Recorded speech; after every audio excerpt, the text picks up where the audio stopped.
नमस्कार. श्री स्वामी समर्थ. सर्वांचं पुन्हा एकदा आजच्या नवीन व्हिडिओमध्ये मनापासून स्वागत करते. राखी बांधणं यंदा कसं ठरणार आहे, शुभ किंवा अशुभ? कारण हा पवित्र सण आहे आणि यामध्येच सगळ्यात मोठं म्हणजे रक्षाबंधनाला पौर्णिमेच्या दिवशी खंडग्रास चंद्रग्रहण लागणार आहे.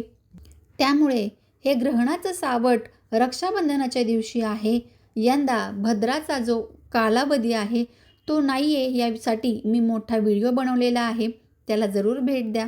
कारण दरवर्षी श्रावण महिन्याच्या पौर्णिमेला हा रक्षाबंधनाचा जो सण येतो, तर यंदा ही चर्चा खूप रंगलेली आहे. याचं मुख्य कारण म्हणजे 28 तारखेला होणारं चंद्रग्रहण. आता या चंद्रग्रहणाबद्दल बहीण भावांमधील अतूट प्रेम, भक्ती आणि विश्वासाचे सर्वात मोठे प्रतीक मानलेला जो हा सण आहे, तर यंदा मग काय या चंद्रग्रहणाच्या परिस्थितीमुळे नक्की राखी कधी बांधायची आहे? शुभ अशुभ तर होणार नाही ना काही? तर यंदा नारळी पौर्णिमा, रक्षाबंधन जे आहे ते 28 तारखेला आहे. जे खंडग्रास चंद्रग्रहणाचे सावट आहे किंवा सूतक काळ आहे, त्याबद्दल लोकांच्या मनात अनेक शंका कुशंका आहेत. त्याबद्दलच जरा आपण आज बोलूया थोडक्यात. कारण 28 तारखेला चंद्रग्रहण लागणार असून पंचांगानुसार हे ग्रहण सकाळी 6:55 सुरू होणार आहे. दुपारी 12:30 वाजता संपणार आहे. अनेक लोक ग्रहणाबद्दल चिंतेत आहे, परंतु काही जण म्हणतात की हे चंद्रग्रहण भारतात दिसणारच नाही आहे, ज्यामुळे सूतक किंवा वेद हे पाळायची गरज नाही आहे.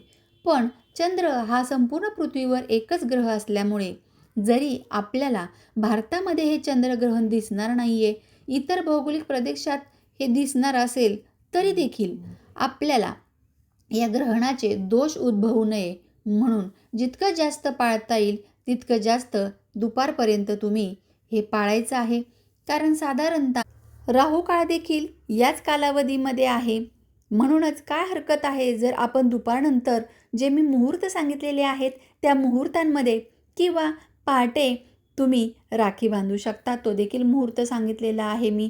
तो व्हिडिओ नक्की बघा, त्या व्हिडिओला भेट द्या. कारण या व्हिडिओमध्ये आपण पाहणार आहोत की चंद्रग्रहणाचे भारतात याचे काही दोष उद्भवणार नाही आहेत ना.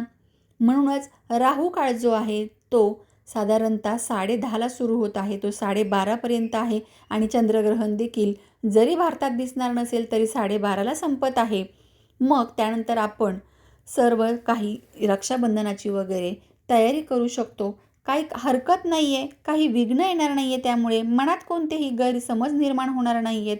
यामध्ये मुहूर्त जे तुम्हाला मी सांगितलेले होते ते पुन्हा एकदा सांगते. यामध्ये सर्वोत्तम वेळ जी आहे ती सकाळी 6 वाजल्यापासून ते 9:47पर्यंत आहे. सकाळी 6 वाजल्यापासून ते 9:47 म्हणजे 9:45पर्यंत आहे.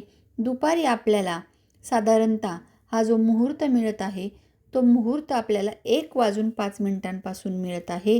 तर संध्याकाळचा जो मुहूर्त आहे तो आपल्याला, आता हा दुपारचा मुहूर्त 1:05 सुरू होतो आहे, तो 4:15पर्यंत आहे. आणि नंतर तुम्हाला संध्याकाळचा मुहूर्त म्हणजे 6:57 म्हणजे 7 वाजल्यापासून साधारणतः 7:30पर्यंत एक छान असा मुहूर्त आहे. संधी प्रकाशाची वेळ अतिशय शुभ मानली जाते. तर बिनधास्त तुम्ही रक्षाबंधन साजरे करू शकता. चंद्रग्रहणाचे सावट जरी असले तरी भारतीय लोकांना याचा परिणाम होणार नाही आहे याची चिंता आता मिटलेली आहे. जरी काही गैरसमज असतील तरी या व्हिडिओद्वारे तुमचे निघून गेले असतील किंवा पूर्ण झाले असतील, त्या काही काळज्या असतील, त्या चिंता मिटल्या असतील. तर अशाच नवनवीन माहितीसाठी व्हिडिओला जरूर लाईक करा, चॅनलला सबस्क्राईब करा. येणाऱ्या पुढच्या व्हिडिओमध्ये पाहणार आहोत की रक्षाबंधनाला नेमक्या किती गाठी मारल्या पाहिजेत आणि या गाठींचं काय महत्त्व आहे. प्रत्येक गाठ बांधताना मनामध्ये कोणत्या इच्छा किंवा कोणता संकल्प बोलायचा आहे. तर जरूर येणाऱ्या व्हिडिओसाठी चॅनलला सबस्क्राईब करून ठेवा. हो, आणि जाता जाता व्हिडिओ आवडला असेल तर जरूर लाईक करा.